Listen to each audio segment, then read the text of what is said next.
रायमना national पार्कनि जे declaration 5 जुन 2021 निफ्राय लानानै दिनै जोङो रायमना बे वेस्टार्न रेन्जआव गोबां होम स्टेजफोरजों लोगोसे दिनै रिजर्टफोरनि जे जाखांफुनायफोरखौ जों नुनो मोन्दों आरो दिनै जोङो बे संकस दैनि सेरावहाय गोदानै मोनसे रिजर्ट आरानियम रिजर्ट एन्ड फार्म बेखौ दिनै बेखेवबाय।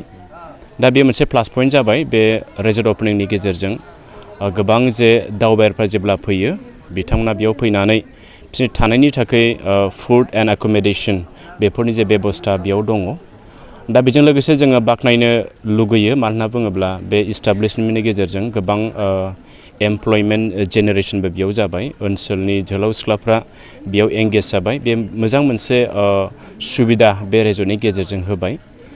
दा बेजों लोगोसे आं खावलायनो हास्थायदों बे रिजर्टआथ' ओपनिं जाबाय, जोङो आसे ओनसोलनि जानानै जेसेबांनाखि दावबायारिफोर फैया मानो बिथांमोनखौ जों मोजाङै डिसिप्लिनै बिथांमोनखौ नाजावनांगोन, बिथांमोनजों जों रायज्लायनांगोन। जोंनि जे हस्पिटालिटी ना जोंनि बे आलासि जे सिबिनाय नाजावनाय बेफोर खुब साबजाथाव जानांगोन। बेखौनो आङो दिनै जोंनि ओनसोलनि साफ्रोमबो रायजो राजाखौ आङो बे मिडियानि गेजेरजों आं खावलायो।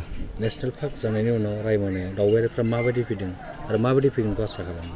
नेशनेल पार्क जानायनि उनाव जोङो सिगांनि बोसोरफ्रावबो जों गोबां इन्डियानि जे गुबुन गुबुन जायगानिफ्राय आरो दायो जों बांसिनै आब्रडनिफ्राय गुबुन हादरफोरनिफ्राय जों नैबे थांनाय नभेम्बर मासावनो जोङो बेफोरबायदि गोबां दाब दाब हादर कान्ट्रिनिफ्राय दावबायारि फैनायखौ जों नुनो मोन्दों।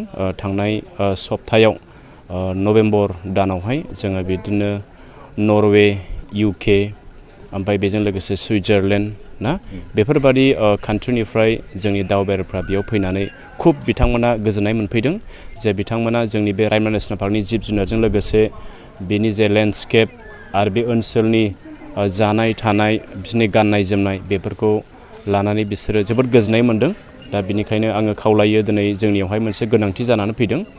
दा बे दावबायारिफोरखौहाय दैदेननांगौनि थाखाय जोंनियावहाय गोबां मोनसे एक्सपिरियेन्स जानाय एबा रोंगौथि गोनां गाइड्सफोरनि जे गोनांथि बे गोनांथि जानायखाय जेसेबांनाखि जे ट्रेनिं लाखानाय जे गाइडफोर दं बिथांमोना बे दावबायारिफोरखौहाय मोजां गाइड खालामोबा बिथांमोना आरो साबसिनै बिसोरो सेटिसफेक्सन लानानै बिसोरो बे ओनसोलनिफ्राय थांनानै आरोबाव जोंनि बे ओनसोला प्रमोसन जागोन। बेखायनो आं बे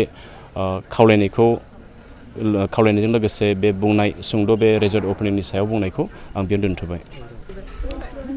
दा जोङो नुनो मोन्दों जोंनियावहाय जे रिजर्ट्सफोर बा हम स्टेजफोर जानायखौ जों नुनो मोन्दों, नाथाय गभर्नमेन्टनिफ्राय जे माखासे इनफ्रास्ट्राक्चार डेभेलप खालामनांगौ बेखौ जोङो नुनो हाथ'वाखै। नाथाय जोङो आखाबादि जे जोंनि दानि जे गोदान गभर्नमेन्टआ नांगौखिनि जे इनफ्रास्ट्राक्चारखौ थाबैनो बे ओनसोलाव खालामनानै होगोन। बेखौबो आं जे गोदान गभर्नमेन्टनि सायाव बे आसाखौहाय बे खावलायनायखौ आं दोननाय जाबाय।